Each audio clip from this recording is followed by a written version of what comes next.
Hi. கண்டிப்பாக இந்த விஷயம் வந்து பார்க்குற எல்லாருக்கும் கொஞ்சம் கனெக்ட் ஆகும். இப்போ யாரோ ஒரு பையன் ஒரு பொண்ணை லவ் பண்ணுறான்னு வச்சுக்கோங்க. அந்த பொண்ணுக்கும் அந்த பையனுக்கு வந்து சண்டை. பிளாக் பண்ணுறாங்க, இல்லை வந்து கண்டுக்காமல் இக்னோர் பண்ணுறாங்கன்னு வச்சுக்கோங்க.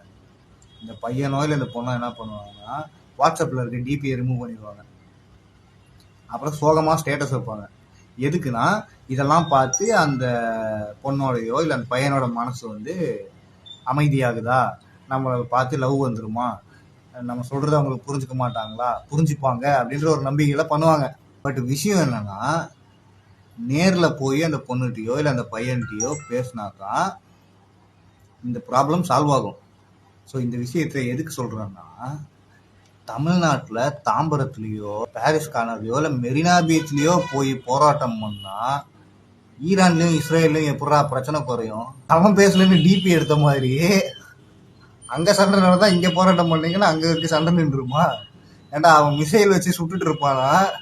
இல்லை அடரே நம்ம ஆள் வந்து தமிழ்நாட்டில இருந்து ஒரு வீடியோ போட்டிருக்காங்க, 4 கொடியை பிடிச்சிட்டு பேரணி போயிட்டு இருக்காங்கன்னு சொல்லி உங்களுக்காக வீடியோ பார்த்துட்டு சண்டை நிறுத்துவாங்களா? கொஞ்சம் கூட லாஜிக்கா யோசிக்க மாட்டீங்களா?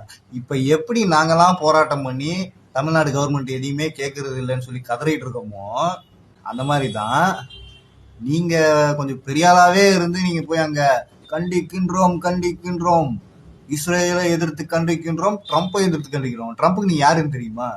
நான் பெரிய பாடகரு, இல்லை நான் ஒரு கட்சியில வந்து கூட்டணி வச்சிருக்கேன், அதனால வந்து ட்ரம்ப்புக்கு தெரிஞ்சிருமா? இல்லை ஈரான்ல இருக்கிறவங்களுக்கு தெரியுமா? இஸ்ரேல் இருக்கிறவங்களுக்கு தெரியுமா? யாரா நீங்களா? பிரச்சனை இங்க நடக்குதா, இங்க போய் போராட்டம் பண்ணுங்க, இங்க போய் இருக்கிற ஆபீஸை முற்றுகை பண்ணுங்க. அங்க பிரச்சனை நடந்தா அங்க போங்க. உலகத்துல இருக்கிற எல்லா அறிவாளிகளும் நம்ம நாட்டுல தான் இருக்காங்க. மற்ற விஷயத்துக்கு எவனும் போராட மாட்டான், உரிமைக்கு எவனும் போராட மாட்டான். ஆனா எங்கேயோ நடக்கிற பிரச்சனைக்கு இங்க போராடுவான். பெண் குயின் தனியா நடந்து போச்சுன்னா இங்க போராடுவான். சைனால இருக்கிற அந்த பஞ்சுன்ற குரங்கு இதாச்சுன்னா இங்க போராடுவான்.